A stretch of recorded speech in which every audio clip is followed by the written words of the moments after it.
ताला व बरकातहू। लकल हम्दु या अल्लाह, अस्सलातु वस्सलामु अलैका या रसूलल्लाह सल्लल्लाहु ताला अलैहि वसल्लम। डॉक्टर इकबाल ने कहा, मुनफियत एक है इस कौम की, नुकसान भी एक ही सबका नबी, दीन भी ईमान भी है, हरम पाक भी, अल्लाह भी, कुरान भी है। कुछ बड़ी बात थी होते जो मुसलमान भी है, कुछ बड़ी बात थी होते जो मुसलमान भी है। देखिए उधर है नौजवान, आप लोग खड़े हैं, आइए इधर खाली जगह को भरिए, इधर आ जाइए। नौजवान, बहुत खुशी होती है जब मैं नदी को पार होता हूँ, वरना पहले जब हमारी यारी नौशाद भाई से नहीं थी और यहाँ के लोग को मैं नहीं जानता था और यहाँ के लोग मुझे नहीं जानते थे, तो मैं सुना करता था। और जब उस वक्त जब इस नदी पर पुल नहीं होने पर मैं वहाँ जब गुजरता था मोहिद्दीन नगर के लिए साइकिल से उस दौर में टूटे हुए रोड से, तो मैं बैठ करके देखा करता था नदी के घाट पर कि यहाँ भी हमारे भाई रहते हैं, लेकिन उन भाई से हमारा रिश्ता नहीं है, ये हम देखा करते थे। लेकिन जब हमारे नौशाद भाई से जब हम लोग दोनों एक ऐसा क्षेत्र होगा कि जहाँ पूरे इलाके के लोग एक ही अकायद पर अमल करने वाले लोग हैं, ये बहुत खुशी की बात है। और साथ ही साथ दुनियावी एतबार से हम लोग सब एक करने के शरीक है, मगर दुनियावी एतबार से हमारे पूर्वजों ने जो एक बंधन बांधा था, उस बंधन के मुताबिक सब लोग एक बिरादरी के लोग हैं। तो जब मैं यहाँ आया, आपसे हमारा रिश्ता बना और आपका रिश्ता हमसे बना, तो मैंने जब इस गांव को देखा, यहाँ के इलाके के लोगों को समझा, तो बहुत खुशी हुई कि आप एक अकीदे, एक बिरादरी के लोग हैं। और सब लोग आज भी मेरी जानकारी के मुताबिक बिहार की मैं बात करूंगा, पूरे बिहार में मुसलमानों की बिरादरी में 84 का कोई सिस्टम नहीं है जो मैं जानता हूं, जहां तक मैंने तहकीक किया है इस पर, ये यहाँ है। इसके लिए भी आप लोग काबिल मुबारकबाद है। और जो डॉक्टर इकबाल का शेर मैंने कहा कि मुनफियत एक है इस कौम की, नुकसान भी एक ही सबका नबी, दीन भी ईमान भी है, हरम पाक भी, अल्लाह भी, कुरान भी है। कुछ बड़ी बात थी होते जो मुसलमान भी है। काश जो कमियां यहाँ रह गई है कि सब लोग एक होकर के अपने मुआशरे में जो बुराइयां आ गई है, उन बुराइयों से लड़ने के लिए, आज खुद से लड़ने के लिए सब लोग कमर कस करके तैयार रहिए और इस बुराई को अपने समाज से, अपने मुआशरे से दूर करके अपने नस्लों की हिफाजत कीजिए और अपनी दुनिया को भी संवारिए और अपनी आखिरत को भी बनाइए।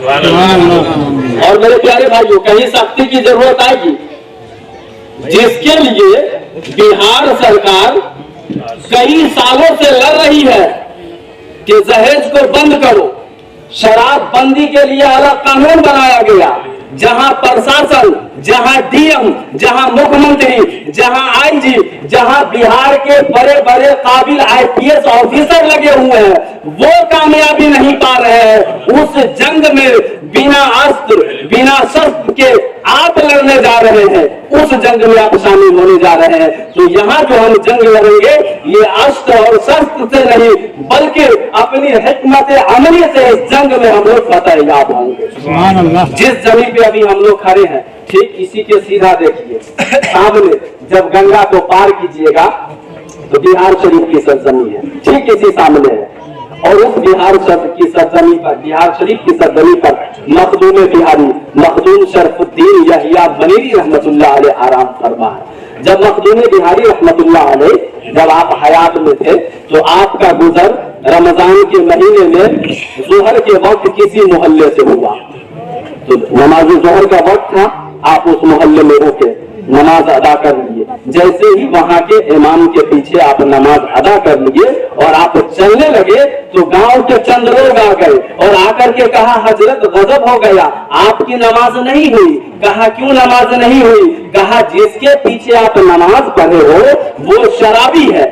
जब इतना कहना था तो मखदूम बिहारी रहमतुल्लाह अलैह ने कहा कि हो सकता है कि वो पीता हो मगर दिन में ना पीता हो। ये कह करके मखदूम बिहारी आगे की ओर बढ़ गए। जब मखदूम बिहारी आगे बढ़ गए तो फिर वो लोग घेर लिया, कहा हजरत वो दिन में भी पीता है, वो दिन में भी पीता है।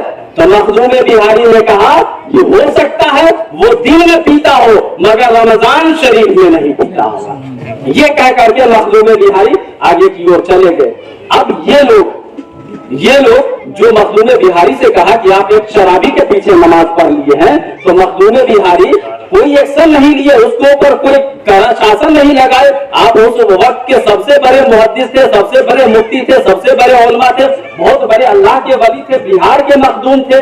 پورے آپ کی مخدومیت کا چرچا پورے ہندوستان نہیں بلکہ پوری دنیا میں تھا. تو یہ لوگوں نے کہا کرے ان کا اتنا ہم نام سن رہے ہیں اور ایک شرابی کے پیچھے نماز پڑھ کر کے جا رہے ہیں اور اسے یہ برا بھلا بھی نہیں کہہ رہے ہیں, اسے برا بھلا بھی نہیں کہہ رہے ہیں. اب یہ باتیں پورے علاقے میں سنسنی پھیل گئی. اب چرچا ہے کہ دیکھو مخدوم بہاری ایک شرابی کے پیچھے نماز پڑھ لیے, اور جب ان سے کہا گیا کہ آپ نے شرابی کے پیچھے نماز پڑھی ہے تو انہوں نے کہا کہ ہو سکتا ہے وہ پیتا ہوگا, وہ دن میں نہیں پیتا ہوگا.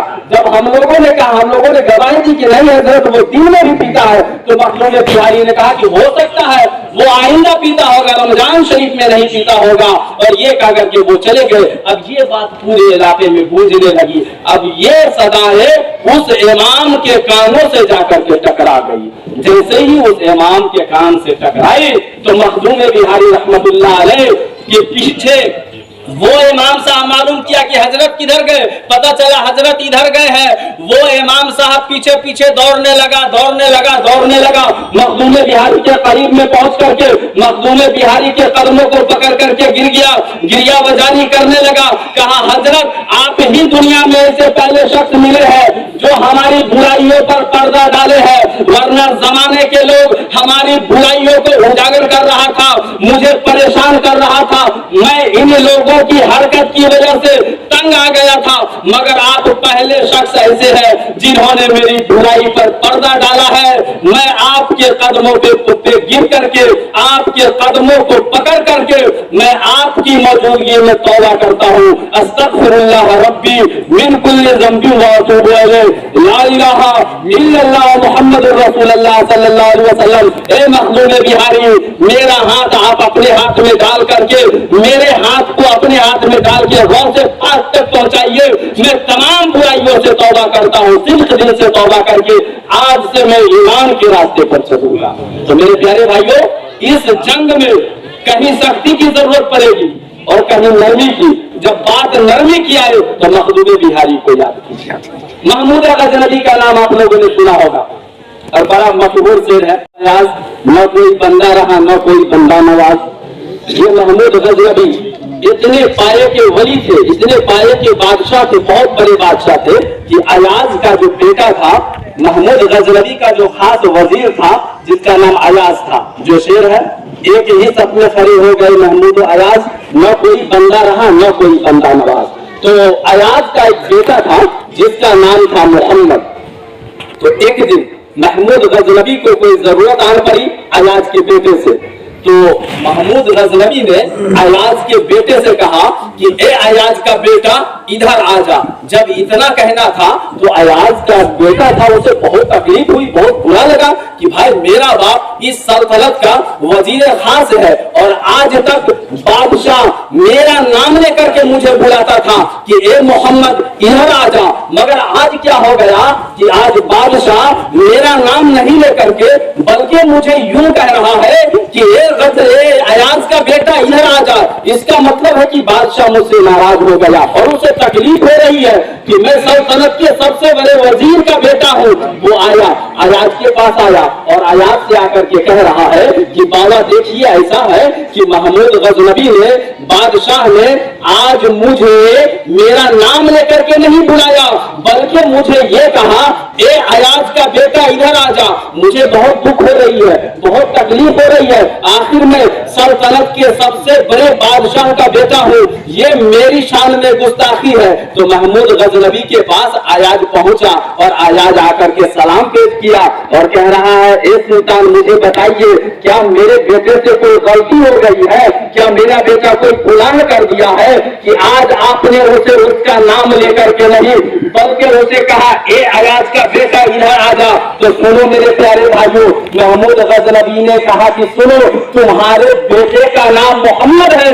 और जिस वक्त मुझे उसकी जरूरत पड़ी मैं उस वक्त बेवजू था, मैं वजू से नहीं था, मेरे दिल में गवारा नहीं किया कि जिसका नाम मोहम्मद हो मैं बेवजू होकर के उसके नाम को पुकारूं।